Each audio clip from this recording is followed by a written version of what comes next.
바울은 자기를 증명하려는 욕구가 있었을 거예요. 이 사람에게도. 이거는 모든 우리 안에 있는 죄성이 그렇게 움직이잖아요. 자기를 증명하고 싶은 욕구요. 자기 증명의 욕구와 그리스도와 그리스도의 복음을 드러내려는 욕구가 만나는 게 승리주의예요. 기독교 승리주의예요. 누이 좋고 매부 좋고라는 말이에요. 주님도 좋고 나도 좋고. 근데 주님은 그 방식으로 우리를 가르치지 않으세요. 세례 요한의 말을 빌리면 그는 흥하고 나는 쇠한다예요. 그런 방식으로 바울은 자기를 증명하지 않으면서 복음을 증명하고 있어요. 자기를 증명하지 않으면서 그리스도를 증명해요. 근데 이게 얼마나 어려운 일이겠어요.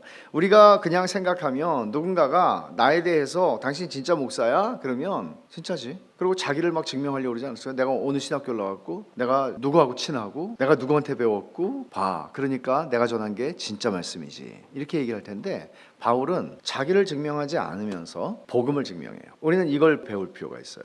자신과 자신이 전한 복음을 구분하고 있어요. 바울은 내가 진짜야. 그러니까 내가 전한 복음을 믿어. 이렇게 말하는 게 쉬울 텐데 상식적일 텐데 바울은 그 논리를 따라가지 않고 니네가 나를 허접하게 보고 있는 거 맞아.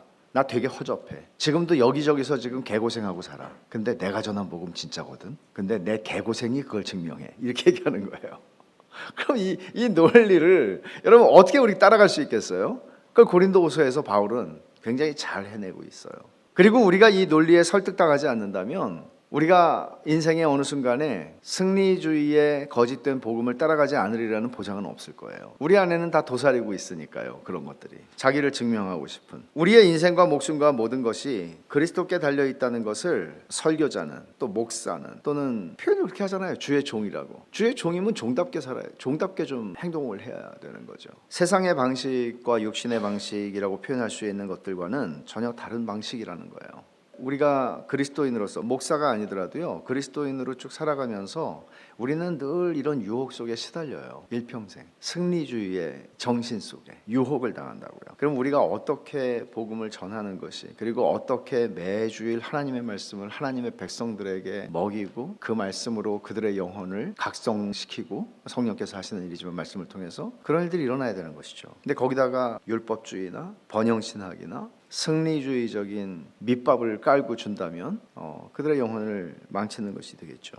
그리스도를 아는 향기, 그리스도의 향기가 되는 것이 이 세상에서 외적으로 성공한 그리스도인들의 전유물일 수는 없잖아요. 교회 안에는 성공한 한 사람이 있다면 10%의 성공한 사회적으로 성공한 사람들이 있다면 90%의 그렇지 않은 사람들이 있을 것 아닙니까? 그렇다면 성공한 10%의 사람들만이 하나님께 영광을 돌리고 그리스도를 아는 냄새를 각처에서 드러내는 사람들이 되겠습니까?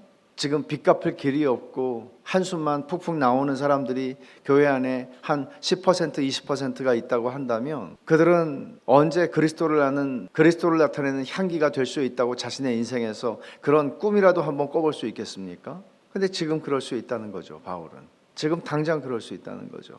이건 굉장히 중요한 얘기거든요. 여러분 우리가 어떤 형편 어떤 상황에 있는 것이 그리스도를 아는 냄새를 나타내는 것과 아무 상관이 없다는 거죠. 바울이 얘기하는 것은 간증을 일례로 들어보면 요즘에도 그런 것들이 많이 있는지 모르지만 제가 어렸을 때는 간증이 참 많았던 것 같아요. 교회들마다 유명인들의 간증들을 하는데 유명인들이든지 유명인이 아니더라도 간증을 하는 분들은 대부분 그 수렁에서 빠져나오신 분들이죠. 그리고 수렁에서 빠져나온 것은 하나님의 은혜라고 내가 한 거는 기도밖에 없다고 새벽 기도를 안 빠지고 했더니 되더라고. 그럼 여러분 생각해 보세요. 그 간증이 하나님을 영화롭게 그 진정성을 의심하고 싶은 생각은 추호도 없습니다. 그러나 그것은 자칫 성공해서 하나님께 영광을 돌린다는 승리주의의 전제를 통해서 복음의 순전함을 훼손하는 일을 하고 있는 것은 아닐까요? 간증을 들을 때 한 사람이 간증을 하고 간증을 듣고 있는 사람들이 다 바라봐요. 그리고 나도 어떻게 하면 저렇게 자식을 잘 기를까? 자식이 셋인데 셋이 다 사회적으로 성공했고 거기다가 믿음까지 좋아요. 근데 그 엄마가 간증을 하는 거죠. 저는 가정 예배 드리고 기도한 것밖에 없습니다. 근데 듣는 사람 중에 한 사람이 자기도 가정 예배 드리고 기도밖에 한 게 없거든요. 근데 우리 애들은 왜 안 되나?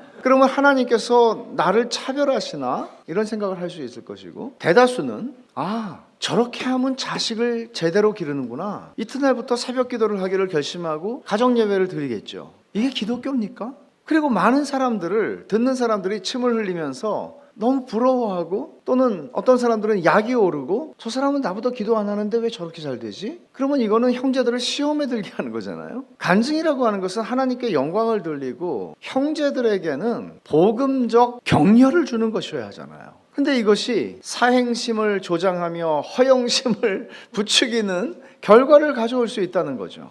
그리고 정말 나쁜 것은 복음의 진정성을 훼손할 수 있는 것이에요.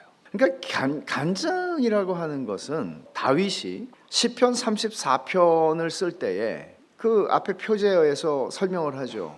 다윗이 블레셋으로 도망갔다가 미친 척해서 아둘람구로 도망하여 있을 때 지은 시라고. 근데 거기서 한 400명 되는 원통한 자, 환난당한 자, 빚 많은 사람이 다 몰려왔어요. 네가 우리의 지도자가 되어달라고.